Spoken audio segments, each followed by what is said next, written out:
25, maybe 30. Who cares? My daughter laughed. You've got time, cook. And that was the moment something inside me went quiet. If you've ever been treated like you're useful, not loved, you're going to understand exactly why I did what I did next. I'm Rachel. I'm a mom. And on that Saturday afternoon, in my own kitchen, I realized I wasn't family to them anymore. I was staff. It was around 2 in the afternoon when it happened. I was standing at the stove, hair pulled back, hands smelling like onions and garlic, a pot bubbling like it had a heartbeat. The house was warm from the oven. My back already ached, because I'd been up since sunrise prepping food that wasn't even for me. My daughter, Emily, was in the hallway on her phone. Loud, careless loud, like she wanted the whole world to hear her. She didn't know I could hear every word. I swear, Mom's in the kitchen all day anyway, she said, giggling like it was cute. Just come. Bring whoever. 25 or 30 people. Who cares? I froze with the wooden spoon in my hand. Then she said it, the part that still makes my jaw tighten. You've got time. Cook, she laughed. Not Mom will help. Not Mom doesn't mind. Not even can you ask her. Just cook. Like I was a button you press. I waited for her to catch herself, to lower her voice, to correct it. But she didn't. And then my son-in-law, Jason, chimed in from the living room. He wasn't on the phone, but he heard her and laughed like it was the funniest thing in the world. That's how she earns her living here, he said. Like I was some kind of joke. My face got hot. Not crying hot. Not yet. The other kind. The kind that comes right before you do something you can't take back. I stood there in silence, listening to my own stove hiss, and I realized something terrifying. They weren't embarrassed. They weren't even trying to hide it. They meant it. Before I continue, drop a comment and tell me where you're watching from. And if you love revenge stories like this, hit like and subscribe. It means everything. Emily ended her call and breezed into the kitchen like nothing happened. Like she hadn't just reduced me to free labor in front of her friends. Mom, she said, sing-song sweet, so I invited a bunch of people over tonight. Just keep doing what you're doing. Oh, and could you do one more dish? Something fancy. I stared at her. She didn't notice, or didn't care. Jason wandered in behind her, opened the fridge, and took out a drink like he owned the place. He didn't even look at me. He just took a sip and said, make sure there's enough. People like to eat. People, not our guests. Not my friends. Not the family. Just people. And that's when I looked down at myself. The apron. The flour on my shirt. The way my hands shook a little from trying to hold it together. I wasn't a mom in that moment. I was a kitchen appliance. Something in me snapped. Not loud. Not dramatic. Just clean. I untied my apron slowly, folded it once, set it on the counter like it was a resignation letter. Emily blinked. What are you doing? I didn't answer. I reached over, turned off the burner, and the bubbling pot went quiet. Jason finally looked up. Rachel. I grabbed my purse from the chair, walked to the hallway, and slipped on my shoes. Emily followed me, confused now. Mom. Hello? Where are you going? People are coming. I opened the front door and paused with my hand on the knob. I turned back just enough to meet her eyes. And then I said the only thing I could say without screaming. Good luck. Then I walked out. And when those 25 or 30 people arrived that night, a surprise was waiting for them. And it wasn't food. Before that day, my life looked normal from the outside. Comfortable, even. That's the part that still messes with my head. Emily is my only child. I raised her alone after her father left when she was 12. 2 jobs, long nights, PTA meetings where I was always late and always tired. I thought that kind of sacrifice brought you a little respect later on. Not worship, just decency. When Emily married Jason 3 years ago, I was happy for her. He was charming in that easy, confident way. Good job in sales. Big smile, firm handshake, the kind of man who makes you feel like he's got everything under control. At first, he treated me like family. Rachel, Sit. I've got this, he'd say when I tried to help clean up. Don't worry about dinner. We'll order in, Emily would insist. And I believed that was real. When they asked me to move in temporarily after their first house fell through, I told myself it was just for a few months. I sold my condo, put my things in storage, told myself family sticks together. That was mistake number one. Slowly, the lines blurred. I started cooking more, not because they asked, but because someone had to. Then it became expected. Jason stopped saying thank you. Emily stopped asking. Mom, you're just better at this stuff, she'd say, scrolling on her phone while I chopped vegetables. Jason would joke, hey, at least you're keeping busy. Busy.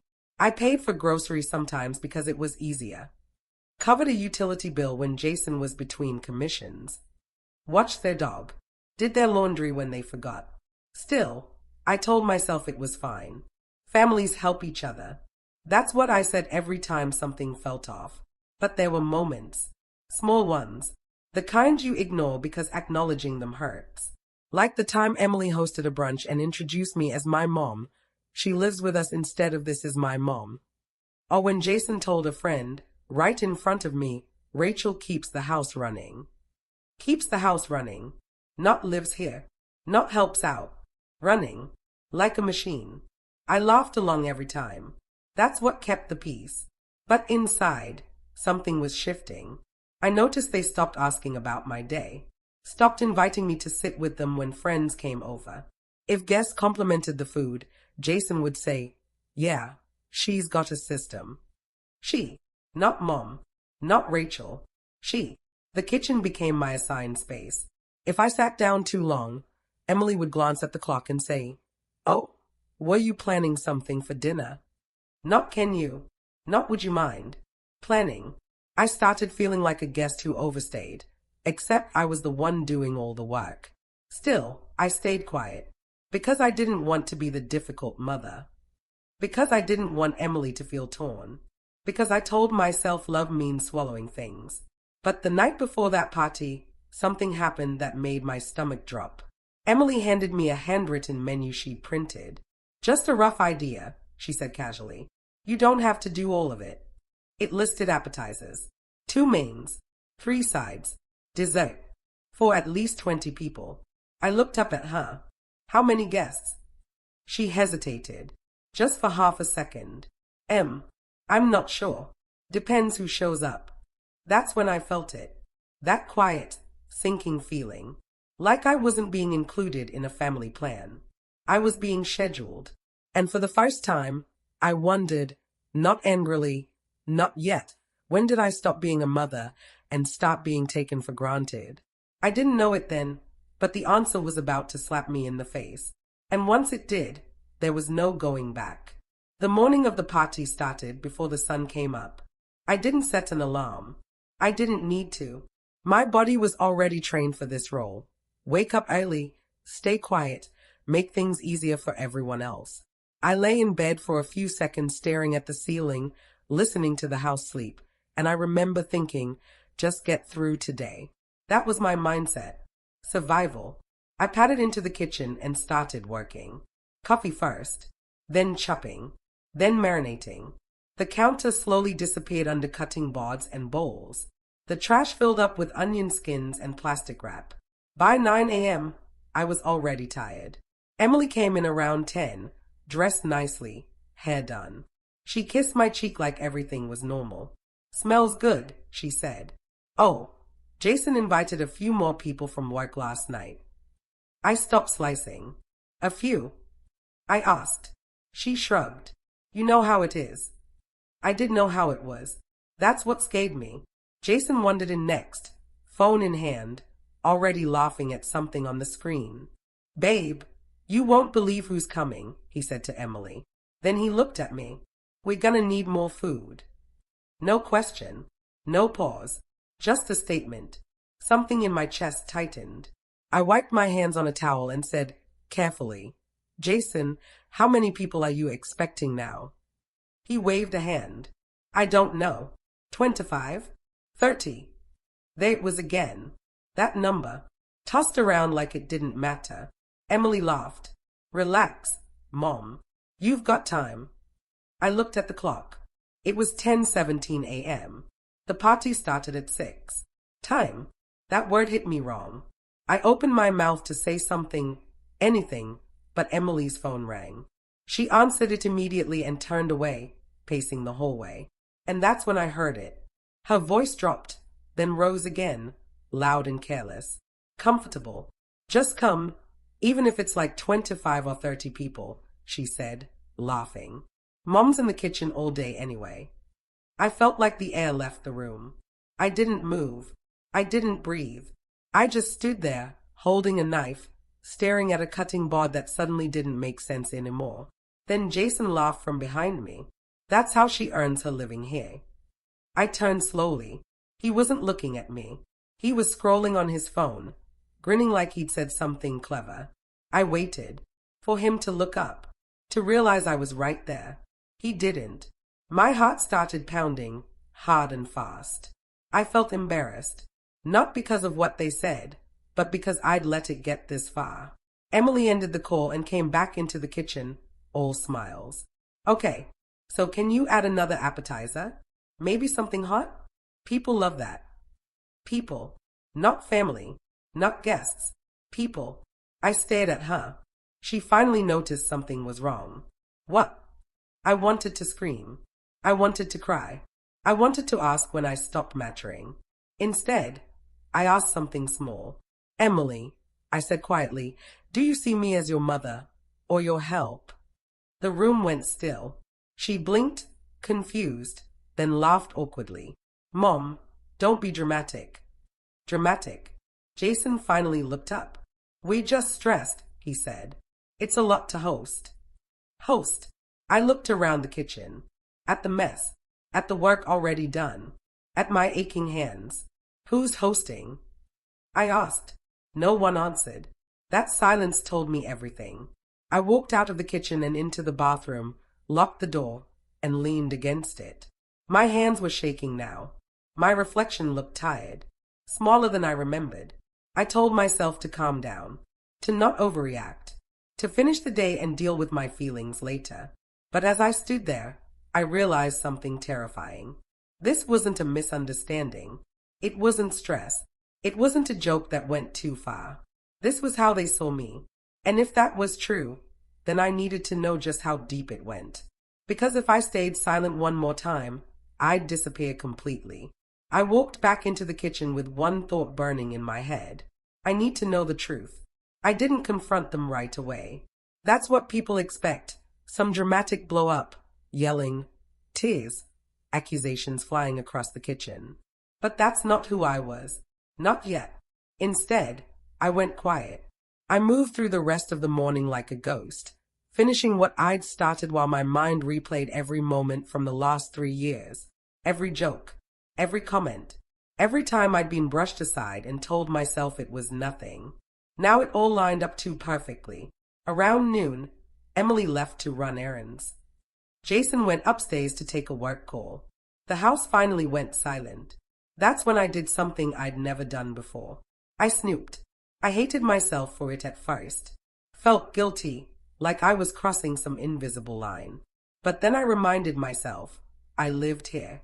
I cooked here. I cleaned here. I paid bills here. If I was earning my living in this house, I deserved to know the terms of employment. Jason had left his tablet on the coffee table. The screen lit up when I touched it. No password. That should have been my first clue. I wasn't even sure what I was looking for. Messages, maybe. Something that would tell me I'd misunderstood everything. I didn't misunderstand anything. The first thing I saw was a group chat. Jason's name, Emily's, and several others I didn't recognize. The title made my stomach drop. Saturday Crew clinking beer mugs. I opened it. Messages scrolled by, jokes, memes, people confirming what time they'd arrive. Then I saw one from Emily, sent the night before. Don't worry about food. My mom's got it covered, faced with tears of joy. She basically runs the kitchen. Someone replied, nice. Free catering. Jason liked the message. Another one followed from him. Yeah, she doesn't mind. Keeps her busy. Keeps her busy. I sat down hard on the couch, my legs suddenly weak. They weren't confused. They weren't assuming. They were discussing me. Like I wasn't a person. Like I wasn't going to see it. I kept scrolling, hands shaking now. Someone asked if they should bring anything. Emily replied, "No need. She'll handle it." She, not Mom. She.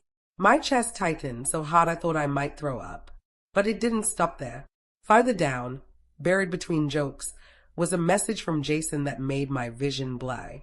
Honestly, having Rachel here is perfect. House is clean, food's done, and we save a ton. Win-win. Win-win. I dropped the tablet like it burned. For a moment, I just sat there, staring at the wall, hearing my own heartbeat in my ears.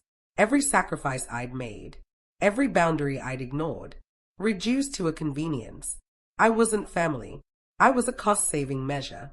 I went upstairs to my room and closed the door softly. I didn't want them to hear me break. I sat on the edge of the bed and cried. Quietly. Ugly. The kind of crying where your shoulders shake but no sound comes out because you don't want anyone to know how badly you're hurting. I felt stupid. Used. Angry at them, but angrier at myself. Then something else happened. The sadness burned off, and underneath it was something colder. Clarity. I wiped my face and stood up. Looked around the room that barely felt like mine. My clothes in half a closet. My life reduced to a corner. I realized this wasn't just about a party. This was my future if I stayed silent. More jokes. More expectations. More being told I was dramatic anytime I pushed back. I went back downstairs just as Jason came down the stairs, phone to his ear. He paused when he saw me, then smiled like everything was normal. "Hey, Rachel, everything good?" I looked at him, really looked, and for the first time, I saw it clearly. He didn't see me as a problem. He saw me as a solution. I nodded. "Everything's fine." He smiled, relieved, and walked past me. That was it. That was the moment I hit rock bottom. Not loud, not explosive, but absolute. I went back into the kitchen and stared at the food laid out across the counters. Hours of work. My work. And suddenly, I knew exactly what I was going to do. Not yet, but soon. I untied my apron, slowly, feeling the fabric slide through my fingers. And for the first time in a long time, I wasn't scared. I was done. And when I finally walked out that door a few hours later, they had no idea what was coming next. I didn't leave the house in a rush. That's the part people always get wrong when they imagine this moment. They picture slamming doors, shouting, tears spilling everywhere. But real turning points are quieter than that. Colder. I drove aimlessly at first. Just me, the road, and the steady hum of the engine. My hands were steady on the wheel. My heart wasn't racing anymore. It felt settled, like something had finally clicked into place. I parked at a small coffee shop across town, one I used to visit before my life shrank into someone else's kitchen. I ordered a black coffee and sat by the window, watching people come and go. And I made a decision. I wasn't going to beg for respect. I wasn't going to cry for understanding. And I definitely wasn't going to explode and give them the satisfaction of calling me dramatic. I was going to let the truth speak for itself. I pulled out my phone and started planning. First, I checked my bank account. The one mistake I hadn't made was giving up control of my money. I still had savings. Not endless, but enough. Enough to walk away. Then I called my sister, Linda. I hadn't told her much over the past few years. I didn't want her to worry. But the moment she heard my voice, she knew. "Rachel," she said softly, "where are you?" "I left," I replied. "I'm okay, but I need help." She didn't ask questions. She just said, "Come stay with me." That was my first anchor. Next, I did something that felt almost surreal. I texted Emily. "I won't be home tonight. The food is not finished. Please plan accordingly." No explanation. No apology. No arguing. 3 dots appeared almost immediately. "What?" "Mom, people are coming." "Where are you?" I stayed at the screen. For years, I would have rushed back. Smoothed it over. Fixed the problem. Instead, I typed one sentence. I am not your caterer. I turned my phone face down. The panic would come later. For them. Now, I focused. I made a list in my head. Not revenge in the screaming sense, but exposure. Consequences. Boundaries they couldn't laugh off. They told people I had it covered. So what would happen when I didn't? They'd built an entire evening on the assumption that I would stay silent and compliant. I decided I wouldn't correct their lies. I would simply remove myself from them. Then I did the hardest part. I stopped feeling guilty. I reminded myself of the messages, the laughter, the win-win. This wasn't punishment. This was reality catching up. An hour later, my phone buzzed nonstop. Calls, texts, voicemails. I didn't listen. Instead, I booked a short-time rental online. 2 weeks. Enough time to breathe. Enough time to think clearly without being surrounded by the people who had drained me. I packed mentally before I packed physically. I wasn't just leaving a house. I was leaving a role. The role of help. The role of keep the peace. The role of don't make waves. By the time the sun started to dip, my resolve was solid. I knew exactly how this would unfold. Guests would arrive. Questions would be asked. And the truth, that ugly, undeniable truth, would surface without me saying a word.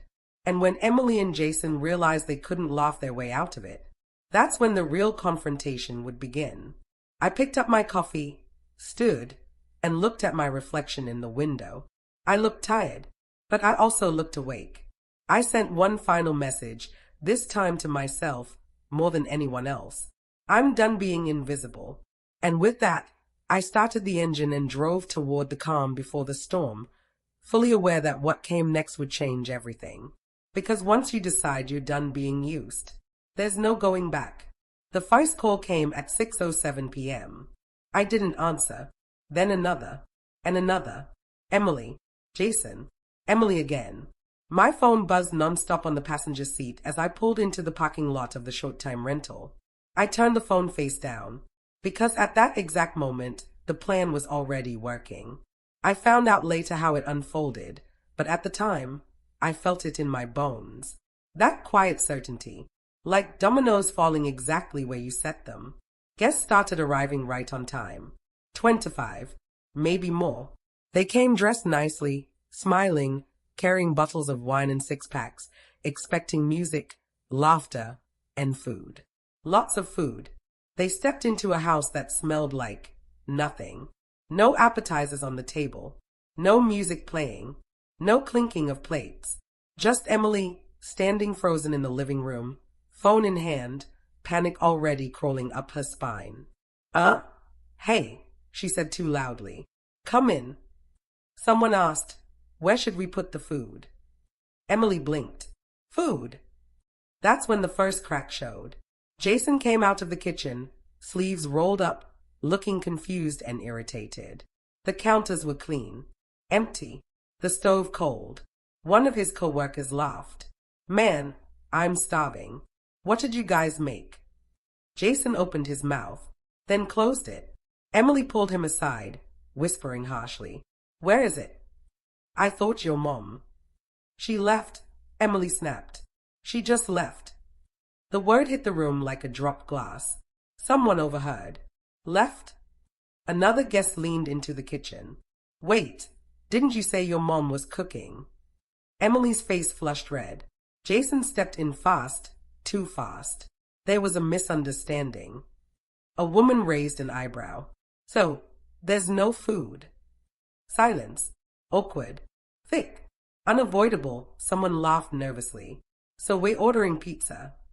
Jason forced a smile. Yeah, we'll just order something. Phones came out. People checked the time. The vibe shifted.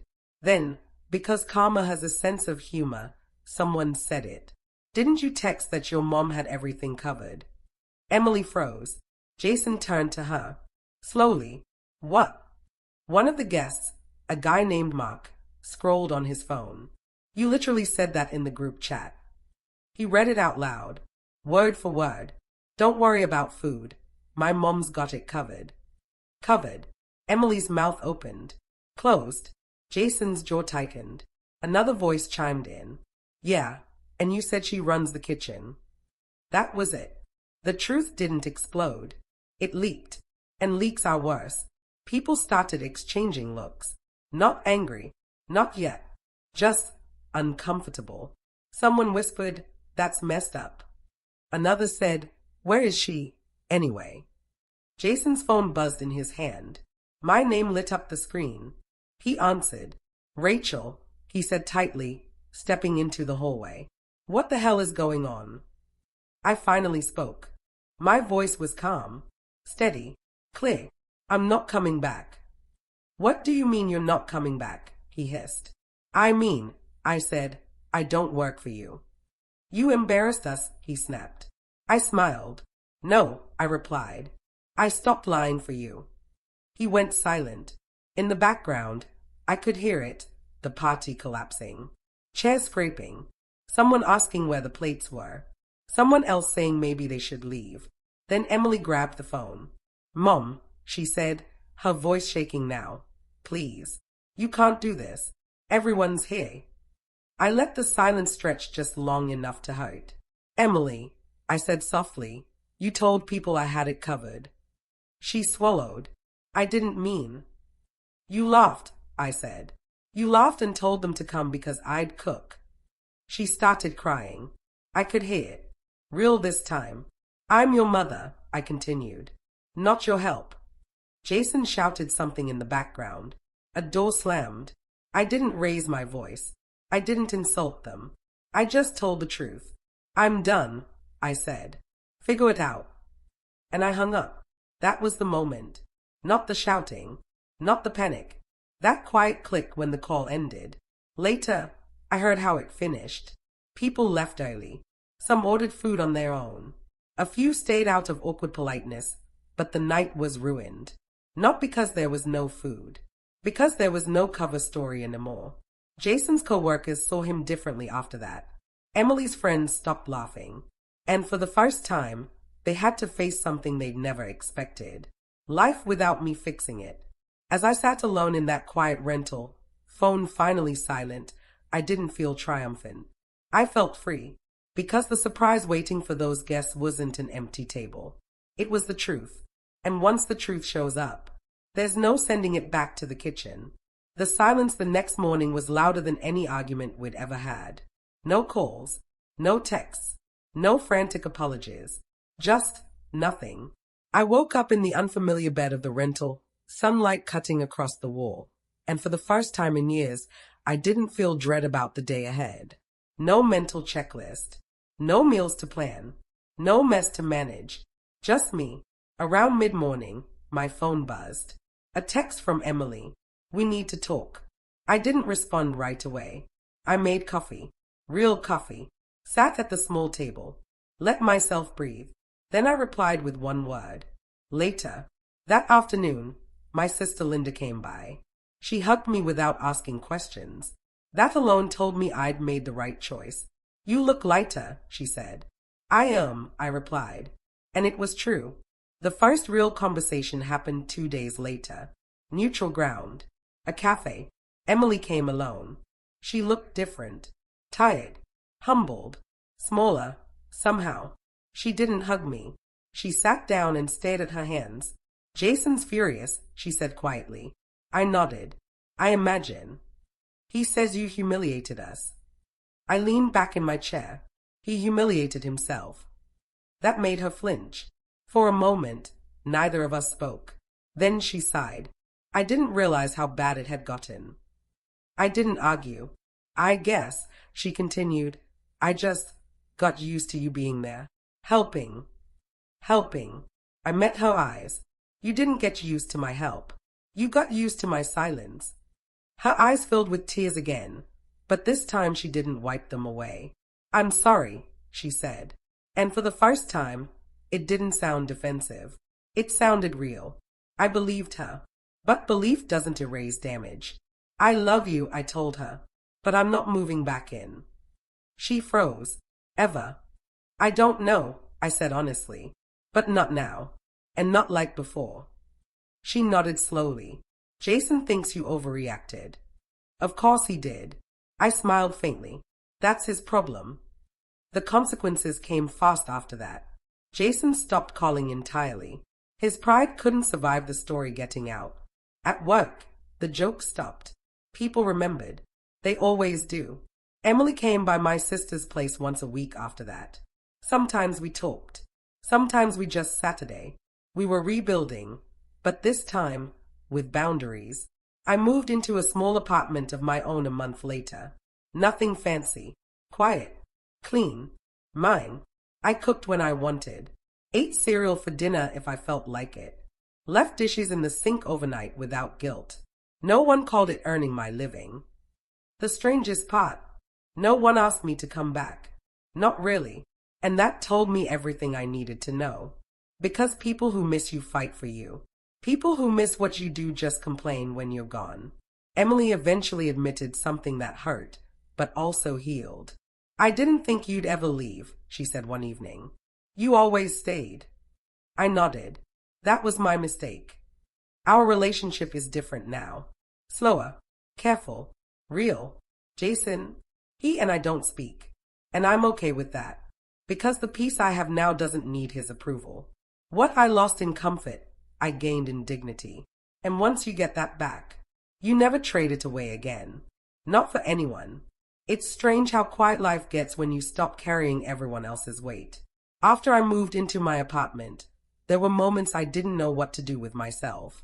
No one calling my name from another room. No last-minute requests. No assumption that I'd fix things before they broke. At first, the silence felt empty.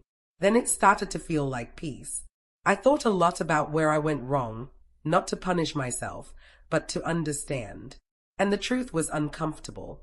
I didn't teach them to disrespect me. I taught them that I would tolerate it.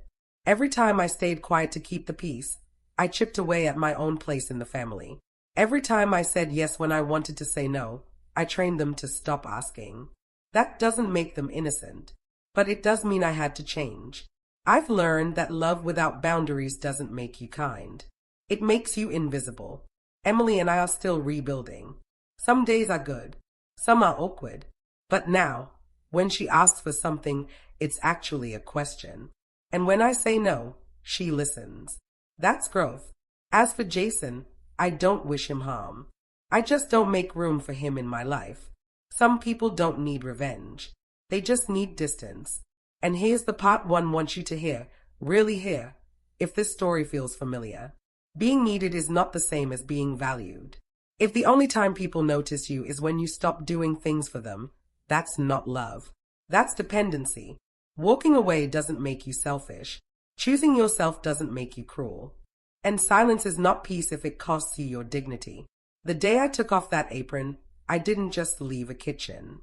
I left a version of myself that thought love had to be earned through exhaustion. Now, I cook because I want to. I help because I choose to. And I stay only where I'm respected. If you're listening to this and wondering whether you're overreacting, let me tell you something I wish someone had told me sooner. If it hurts, it matters. If you feel small, something is wrong. And if people laugh when you express pain, believe them the first time. You don't owe anyone your silence. You owe yourself a life where you're more than useful. Did you like my story? Please like and subscribe, and tell me in the comments where you're listening from. I want to know how far this story travels. Never confuse being taken for granted with being loved. One drains you, the other never does.